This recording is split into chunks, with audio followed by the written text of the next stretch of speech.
Biddly, biddly, biddly, biddly, biddly, biddly, boy. Yes, yes, yo. Here we go. Ain't nobody down round here. You know what time it is.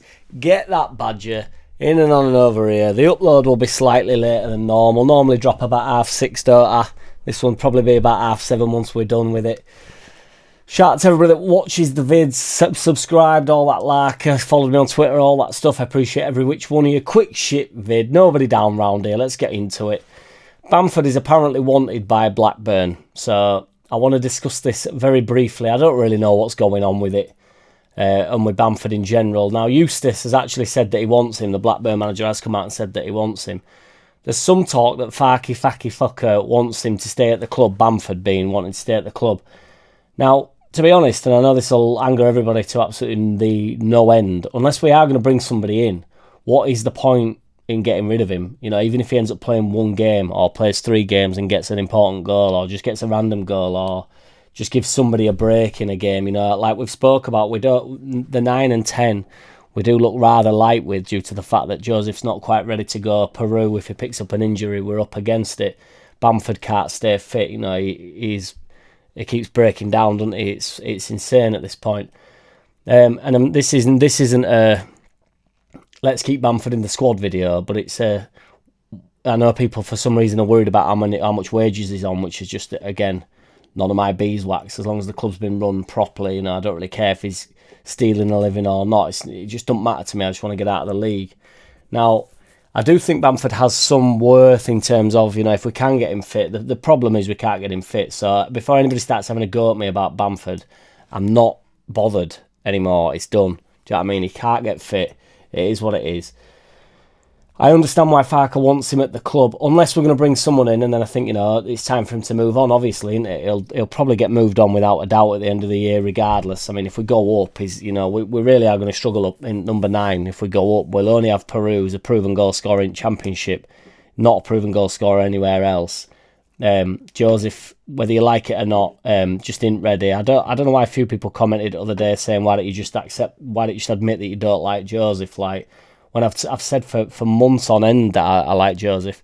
I said at the start of the season that I would give him 10 games at the start of the season, regardless of how he performs, which Farker, to be fair, more or less did. I think it was definitely about 7 games he got, you know, and he wasn't chipping in enough. Now, I'd have just kept it going for the time being, and I think Farker, Facky maybe would have done that. But Peru couldn't stop banging goals and could he off at bench. This idea that Perizli is better off for the bench is for the birds for me. But, you know, that is what it is. But we're here to talk about Bamford briefly. I hope he gets his move to Blackburn. I hope he can be fit. Do you know what I mean? I think he's been a decent servant to the club. I know everybody's extremely frustrated with him, but it is what it is. But I do understand why Farke would want to keep him in. Unless we're bringing someone in, what's the point? If we're shipping Geldart out, which is looking likely, he's off out on loan, and then we're shipping Bamford out, we've only got Joseph, who, whether you like it or not, we all have to accept is not ready to be relied on, and then Perizli.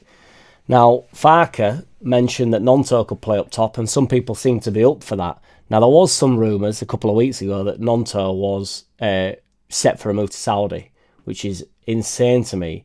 But it's come out, whether it's true or not, all aboard the bullshit bus, as you know, all aboard! Apparently the club are willing to accept a bid, you know, if it's a substantial bid, a dummy bid, basically.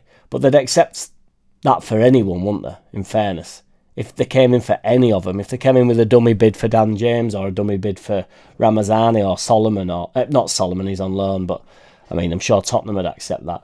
Or Struik, Strike, or heaven forbid Meslier, Silent S. Any of them can go, can't they, for a dummy bid? But I've got to say, if Gnonto does, sorry Badger, if Gnonto does go, his career's all but over, isn't it? Lol.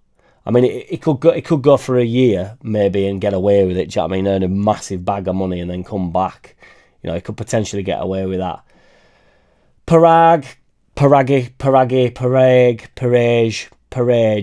Parage, mate, is getting some stick now. Now, the only thing I would say is I want to call for a little bit of calm here. The only thing I would say is the 49ers have worked in silence. Now, I really think we need a number 10, as I explained yesterday. I will take somebody like Lati Lath or something that's proven to be decent. Somebody that can challenge Peru a little bit. I'd take them all, wouldn't you? This is the point. You know, you take a wing-back, a good wing-back. You take a good centre-back. You take good everybody. It's just whether or not we can actually... I don't want to just bring people in for the sake of it, but I do think even a body... You know, I wasn't keen on Roberts last year. I thought that were a bit of a hype machine, and everybody seemed to just say that he just got the club straight away and all this shit. He didn't really do all, did he? He actually contributed a few things. I don't mean it like that. I just mean in terms of, like, he wasn't going to win or lose us the season, wasn't he? But it did add an injection. It did add a little bit of...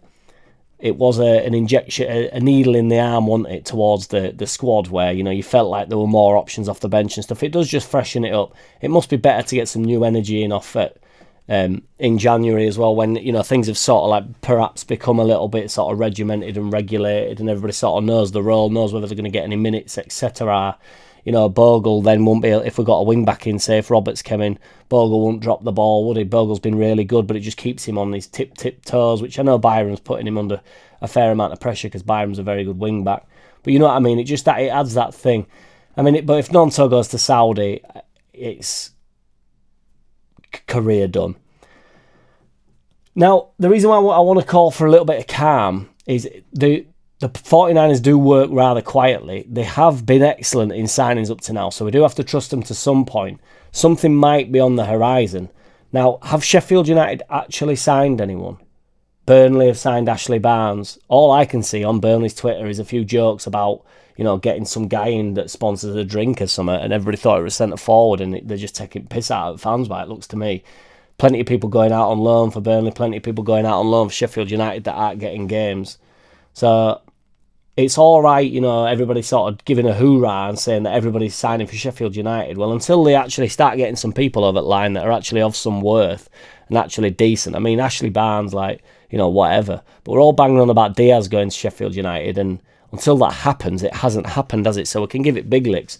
Wherein, if you were an outsider looking in, if you were a Sheffield United fan and you typed in Leeds United news, you'd get all the Buendia talk, wouldn't you? You'd get all that shite that he's coming in, the Latty Laughs coming in.